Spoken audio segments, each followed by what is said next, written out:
Mimi nimeamua kabisa kwa vyovyote, kwa mapenzi ya Mungu, mbele na nyuma, kulia na kushoto, juu na chini, hii Ukambani haiwezi kukaa upinzani tena.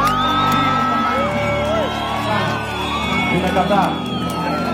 Ama nyinyi mnataka kuendelea kukaa kwa upinzani? Hapana, hiyo nimekataa, my friends. Nyinyi mnanielewa? Hakuna mtu anaenda upinzani kwa kupanga. Mtu unafika upinzani kwa kimakosa na kwa ajali.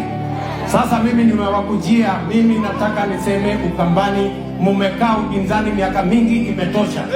Kama kuna watu wanatakikana kukaa upinzani, wacha watu wengine waende upinzani pia. Lakini hii Ukambani tunataka tuunde serikali pamoja na nyinyi. Ama mnasemaje Ukambani? Watu wa wote mnasemaje? Mnasema tuendelee na kazi? Na mimi nataka niwaulize, si nyinyi ndio mnachagua viongozi? Si ndio mnachagua MCA na mbunge na senator na governor na rais? Nani anachagua? Si ni nyinyi? Mimi nauliza nyinyi, mtu anachaguliwa kwa sababu ya sura ama kwa sababu ya kazi? Mnijibu bwana. Mtu anachaguliwa kwa sababu ya sura ama kwa sababu ya kazi? Mtu atafanya kazi yoyote anapatiwa uongozi?